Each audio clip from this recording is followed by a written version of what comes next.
Hello everyone. This is the fifth part of the topic electrostatic and electricity.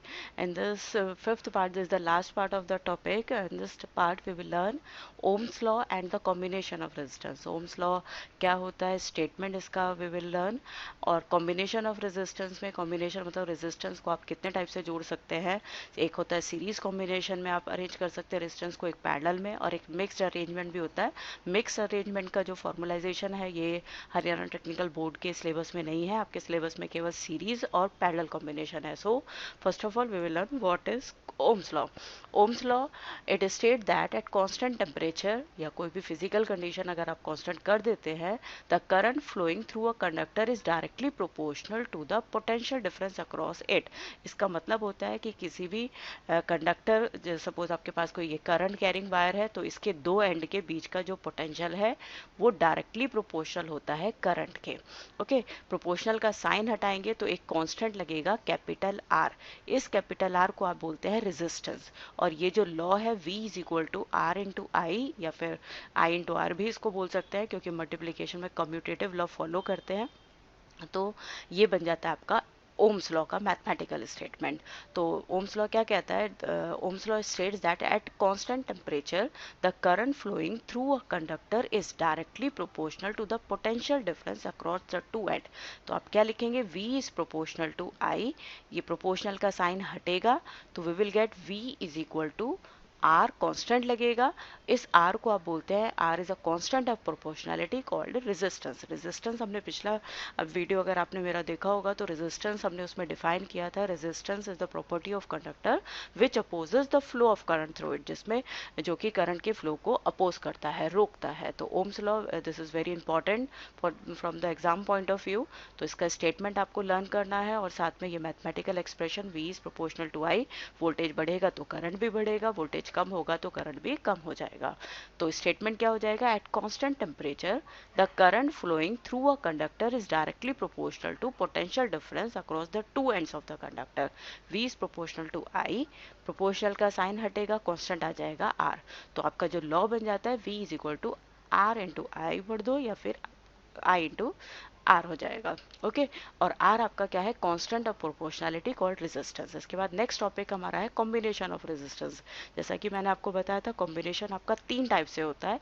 एक होता है series combination, एक होता है पैरेलल कॉम्बिनेशन, और एक आपका होता है जिसमें सीरीज और पैरेलल दोनों यूज करते हैं, उसको बोलते हैं मिक्स्ड कॉम्बिनेशन. मिक्स्ड कॉम्बिनेशन आपके सिलेबस में नहीं है. आपके सिलेबस में केवल सीरीज और पैरेलल कॉम्बिनेशन है. ये जो कॉम्बिनेशन का क्वेश्चन है ये एग्जाम में लॉन्ग क्वेश्चंस में पूछते हैं. Find the total resistance of the resistance for the two resistance या three resistance connected in series या फिर parallel, या अगर लॉन्ग में है तो कभी दोनों भी कॉम्बिनेशन देते थे. टोटल रेजिस्टेंस फाइंड करिए जब रेजिस्टर्स जो है सीरीज में कनेक्टेड और पैरेलल में कनेक्टेड होते हैं. तो first of all we will learn series combination. तो इन सीरीज कॉम्बिनेशन हम क्या पढ़ेंगे? When two or more resistance are connected end to end. End to end का मतलब ये आपका एक रेजिस्टेंस है, ये इसका एंड हुआ, इसी से आपने दूसरे का हेड कनेक्ट कर दिया, ये दूसरे का एंड है, हेड तीसरे का हो गया. तो ये R1 R2 R3 अगर इस टाइप से कनेक्ट है, एंड टू एंड कनेक्टेड है, तो इस कॉम्बिनेशन को आप सीरीज कॉम्बिनेशन बोलते हैं. सीरीज कॉम्बिनेशन में हमेशा करंट जो है वो आपका कांस्टेंट रहता है. Same current will flow through all three resistances. तो सीरीज कॉम्बिनेशन का जब आप कॉम्बिनेशन स्टडी करेंगे तो जो टोटल रेजिस्टेंस है वो आपका उसका डेरिवेशन आपके सिलेबस में है, वो मैं सिखा रही हूँ. तो यहाँ पर आपके तीन रेजिस्टेंस हैं. एक है आपका R1 R2 R3. R1 के अक्रॉस वोल्टेज V1 है, R2 के अक्रॉस वोल्टेज V2 है, R3 के अक्रॉस वोल्टेज V3 है.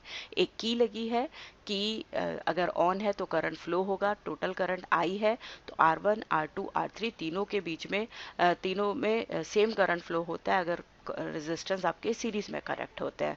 और जो एक बैटरी लगी है उसका वोल्टेज आपका कितना दे रखा है? Potential will be equivalent potential will be V. तो आपका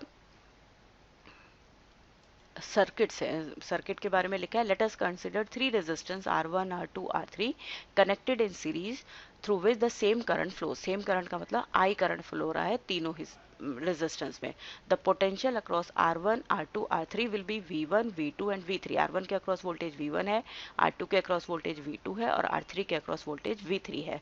तो total potential across the combination, total potential, total battery जो लगी हुई है इसका पोटेंशियल अगर V है तो वो कितना बन जाएगा, V is equal to V1 plus V2 plus V3। इसको हमने इक्वेशन 1 डाला है। फिर ओम्स लॉ क्या कहता है, V is equal to I into R. अगर फर्स्ट रेजिस्टेंस के लिए आप पढ़ेंगे तो वोल्टेज कितना हो जाएगा V1, करंट कितना रहेगा I इंटू R1। सेकेंड वाले के लिए हो जाएगा V2 is equal to I R two. Third वाले के लिए V3 is equal to I R three.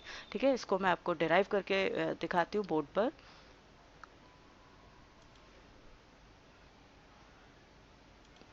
Series combination में देखिए, सीरीज कॉम्बिनेशन में आपका है जब रेजिस्टेंस जो है एंड टू एंड कनेक्टेड होंगे। एंड टू एंड कनेक्टेड का मतलब इस टाइप का कनेक्शन। ये मैंने 3 रेजिस्टेंस लिए हैं, R1 R2 R3। ओके, यहाँ मैंने एक की लगाया है और ये आपका बैटरी, पॉजिटिव नेगेटिव और ये आपका सर्किट। 3 रेजिस्टेंस है, एक है R1, एक है R2 और एक है आपका R3।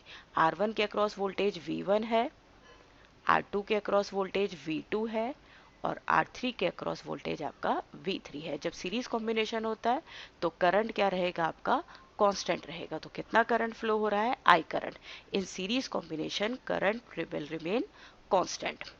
ओके, अब बैटरी जो आपने लगाई है इसका टोटल वोल्टेज कितना है, V। तो वो टोटल वोल्टेज V किसके इक्वल हो जाएगा, V1 plus V2 plus V3 के। इसको मैंने इक्वेशन 1 पुट करा है। फिर ओम्स लॉ हमारा क्या कहता है, V is equal to I into R. अगर मैं पहले रेजिस्टेंस के अक्रॉस वोल्टेज फाइंड करती हूँ तो वो हो जाएगा V1 is equal to I into R1।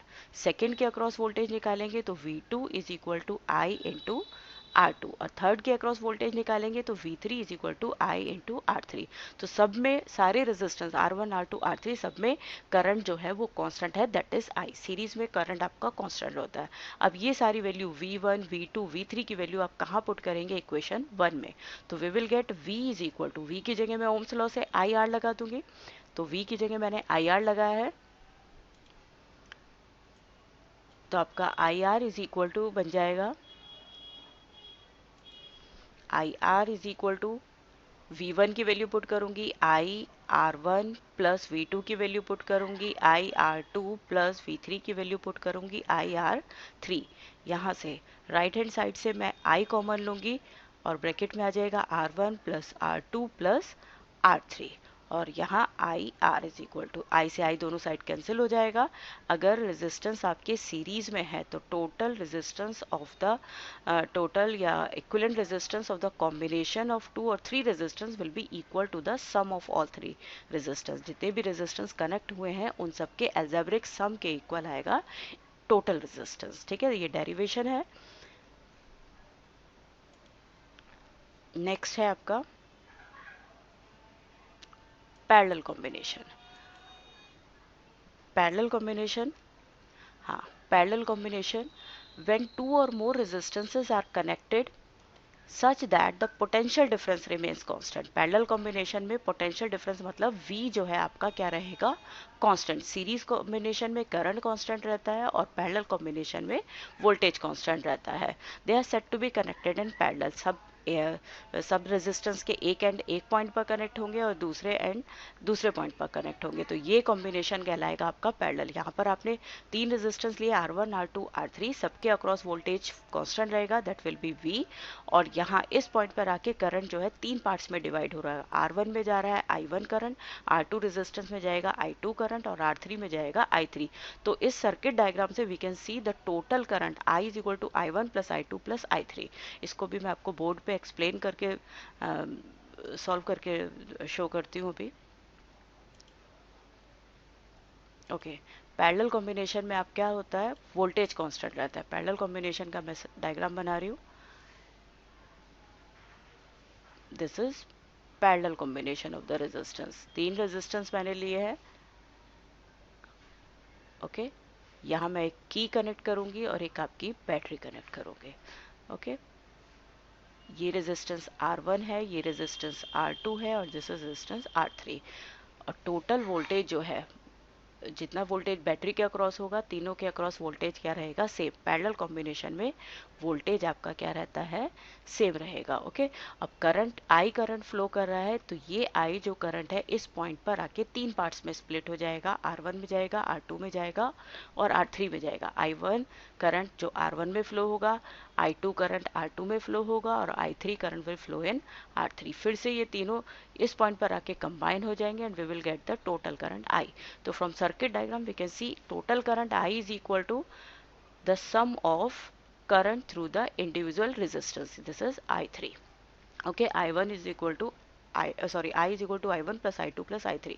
इसको इक्वेशन 1 पुट किया। फिर ओम्स लॉ हम लिखते हैं V is equal to I R. अब यहाँ पर हमें किसकी वैल्यू चाहिए, I की, तो I को सब्जेक्ट बनाएंगे, I is equal to V upon R। अगर मैं करंट निकालूंगी फर्स्ट रेजिस्टेंस के थ्रू, तो I1 is equal to V upon R1 हो जाएगा।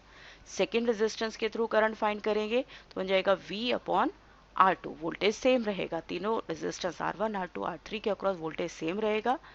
I3 is equal to V upon R3। ये तीनों वैल्यू I1 I2 I3 और I की वैल्यू हम कहाँ पुट करेंगे, इक्वेशन 1 में पुट करेंगे। तो I की जगह क्या आ जाएगा, V upon R is equal to I1 की जगह आ जाएगा V अपॉन R1, I2 की जगह आ जाएगा V अपॉन R2, I3 की जगह आ जाएगा V upon R3। Right hand side से हम कॉमन लेंगे V, तो हमारे पास बचेगा 1 upon R1 plus 1 upon R2 plus 1 upon R3। V दोनों साइड से कैंसिल हो जाएगा, तो हमारे पास आंसर आ जाएगा 1 upon R is equal to 1 upon R1 plus 1 upon R2 plus 1 upon R3। This is the total resistance if two or more resistance are connected in parallel। अगर दो या दो से ज़्यादा रेजिस्टेंस पैरेलल में कनेक्ट होंगे तो formula 1 upon R is equal to 1 upon R1 plus 1 upon R2 plus 1 upon R3 होगा। और सीरीज कॉम्बिनेशन के लिए formula R is equal to R1 plus R2 plus R3 होगा।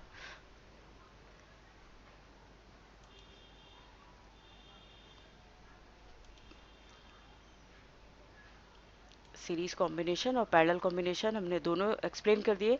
2 मार्क्स में क्वेश्चन आता है, write the formula for the two resistance connected in series. अगर दो रेजिस्टेंस आपके सीरीज में कनेक्ट है तो उनका फॉर्मूला लिखेंगे। तो 2 नंबर में अगर ये आता है तो आपको डेरिवेशन नहीं करना है, you have to simply write the formula for series combination. Series का formula R is equal to R1 plus R2। Okay, अगर क्वेश्चन आता है write the formula for parallel combination of two resistances, तो parallel combination के लिए 1 upon R is equal to 1 upon R1 plus 1 upon R2। Question पर depend करेगा कि आपको क्या करना है। सपोज आपको, मैं एक बार और बताती हूँ आपको। क्वेश्चन में अगर आपसे पूछते हैं right the formula for the parallel combination, 2 marks में आता है, write the formula for combination of resistances in series। Series का कॉम्बिनेशन का अगर फॉर्मूला पूछते हैं 2 नंबर में, आपको डिराइव नहीं करना, you have to simply write R is equal to R1 plus R2। Okay, अगर वो पूछते हैं formula, write the formula for combination of resistance in parallel, अगर फॉर्मूला केवल आपसे पूछते हैं तो 1 upon R is equal to 1 upon R1 plus 1 upon R2 plus 1 upon R3 भी लिख सकते हैं। अगर वो 2 और मोर रेजिस्टेंस कहते हैं तो आप 1 अपॉन R3 भी लिख सकते हैं। ठीक है, तो ये आपके दो फॉर्मूले, ये 2 क्वेश्चंस है, 2 मार्क्स में आता है। इनमें से एक आ जाएगा write the formula for the combination या equivalent resistance in series combination या पैरेलल कॉम्बिनेशन। अगर लॉन्ग में आता है तो आपको पूरा डेरिवेशन करना होता है उस केस में पूरी थ्योरी लिख के सर्किट डायग्राम बनाकर पूरा आपको शो करना पड़ता है। ठीक है, तो इस वीडियो में we have learned Ohm's law and the combination of resistance. अगर आपको मेरा वीडियो पसंद आया हो, प्लीज़ लाइक शेयर और सब्सक्राइब करना ना भूलें और कमेंट बॉक्स में कमेंट जरूर डालें। Thank you so much.